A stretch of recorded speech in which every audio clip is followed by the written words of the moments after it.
Hello all, today in this video we are going to make how to reverse an array. So this will continue as a series. So in the series we are going to see that how to reverse an array by using a temporary array. So for that initially we are creating an array and we have to reverse it. For that here we are making use of a temporary array. So for that we are making a definition, and within that, first within the definition we have to get the length of the array, and based on this length of this array we are creating this temporary array. This array is going to store the elements in reversed orders, and then we are creating a loop. Within the loop we are making a temporary, within the temporary array we are making the array, it should just reverse. For that we are making n minus I minus 1, that is, it is going to copy the elements from original array to the temporary array in a reverse order,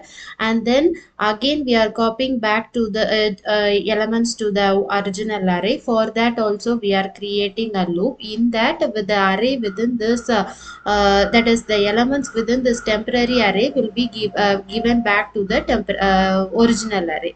That is the reversed array. So this is the definition we have created, and in that we have made two for loops by using a temporary array. Then we are making a main function. Within this main function, initially we are determining the array, I'm just giving an random number. You can give whatever number which you are interested. Then I'm just printing the array before it is reversing. So after that only we can just confirm whether we can made any changes. Then we are calling this a reverse array definition over here, and we are applying it to the array we have called.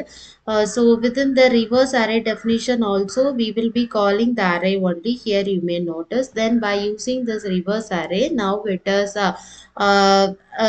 printing the thing after reversing. For that also we have given why this n, because it has to move to next line, that is a new line.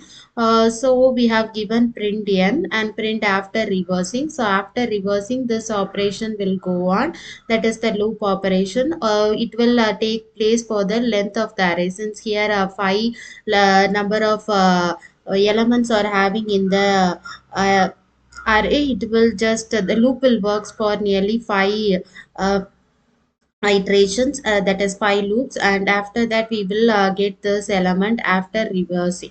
So in the next video we will be working with the reversing an array with pointers. Now we have worked with the temporary array. Next series we will be working with pointers. Thank you.